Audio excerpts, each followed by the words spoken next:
ہے آپ کی اور کیسے یہ سفر آپ یہاں تک کیسے پہنچی؟ جی السلام علیکم، میں جنت مرزا ہوں اور یہ میری فرسٹ مووی ہے۔ میں سب سے پہلے تو سید نور سر کو تھینک یو کہنا چاہوں گی کہ انہوں نے مجھے اس قابل سمجھا کہ وہ مجھے چاہتے ہیں کہ میں ان کی مووی میں پرفارم کروں، اینڈ آئی ہوپ کہ میں اپنا 100% دے کے یہ مووی بہت اچھے سے کروں۔ اعوذ باللہ من الشیطان الرجیم، بسم اللہ الرحمن الرحیم۔ معزز سامعین السلام علیکم۔ ٹک ٹاک کی دنیا بھی عجیب ہے۔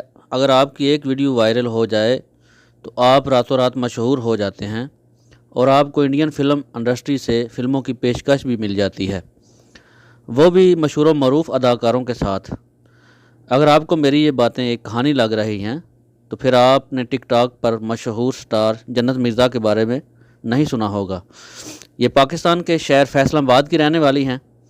ٹک ٹاک پر جا کر جنت مرزا سرچ کریں گے تو آپ کو ٹک ٹاک سٹار کے کافی کلپ مل جائیں گے جو کہ وائرل ہو چکے ہیں۔ جنت مرزا نے ایک سال کے قلیل عرصے میں ہی ٹک ٹاک پر 50,000 فالورز حاصل کر لیے تھے اور کافی مشہور ٹک ٹاک سٹار بن کر ابھری تھی۔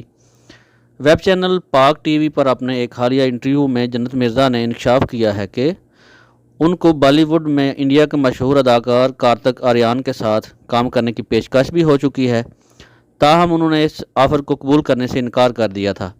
اس آفر کو مسترد کرنے کی وجہ بتاتے ہوئے جنت مرزا نے کہا کہ انڈین فلموں میں کام کرنا مجھے اس لیے پسند نہیں ہے کیونکہ میرے والدین نہیں چاہتے کہ میں انڈین فلموں میں کام کروں، والدین کی رضا میں ہی میری رضا ہے۔ جنت مرزا نے کامیابی بہت ہی کم عرصے میں حاصل کی ہے۔ انہوں نے ماڈلنگ کی دنیا میں قدم رکھتے ہی ٹک ٹاک پر پرفارمنس شروع کر دی تھی۔ بیک گراؤنڈ میں چلتے میوزک کے ساتھ جب وہ ڈائلاگ ادا کرتی ہیں تو چند ہی منٹوں میں ان کی ویڈیو وائرل ہو جاتی ہیں اور لاکھوں افراد دیکھ لیتے ہیں۔ جنت مرزا اس وقت سید نور کی پنجابی فلم تیرے باجرے دی راکھی میں کام کر رہی ہیں۔ اپنے کیریئر کے آغاز میں ہی جنت مرزا کو پاکستان فلم انڈسٹری میں جگہ مل گئی۔ واضح ہے کہ جنت مرزا کو سید نور نے ان کے گھر پر آ کر ان کو فلم کی پیشکش کی تھی جس کو انہوں نے قبول کر لیا۔ فلم میں جنت مرزا کی ماں کا کردار سائمہ ادا کر رہی ہیں۔ فلم کی تقریب پاکستان کے گاؤں شیر گڑھ میں ہوئی۔ فلم ساز صفدر ملک نے پاکستان کے مایا ناز ہدایتکار سید نور کے ساتھ مل کر یہ فلم بنا رہے ہیں۔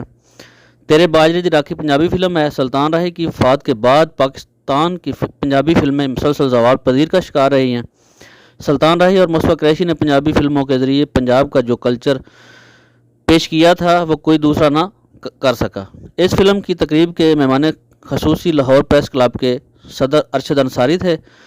اس فلم میں مصطفیٰ قریشی کے صاحبزادے عامر قریشی اور ٹک ٹاک سٹار جنت مرزا اپنے فلمی کیریئر کا آغاز کریں گی۔ سائمہ اس فلم میں جنت مرزا کی ماں کا کردار ادا کر رہی ہیں۔ اس فلم کے بارے لوگوں کا خیال ہے کہ یہ فلم سپر ہٹ ثابت ہوگی اور اس کے ذریعے پنجابی فلموں کا دورہ واپس آئے گا۔ فلم کی شوٹنگ مکمل ہوتے ہی ریلیز کر دی جائے گی۔ تو یہ تھی جنت مرزا کے بارے میں مختصر بات چیت۔ اگر آپ نے مزید جاننا ہو تو ٹک ٹاک پر جا کر جنت مرزا لے کر سرچ کریں گے تو آپ کو اس کے ویڈیو کلپ مل جائیں گے۔ آج بس اتنا ہی، ملتے ہیں کسی اور ویڈیو میں کسی اور پرسنالٹی کے بارے میں جانیں گے۔ السلام علیکم ورحمۃ اللہ وبرکاتہ۔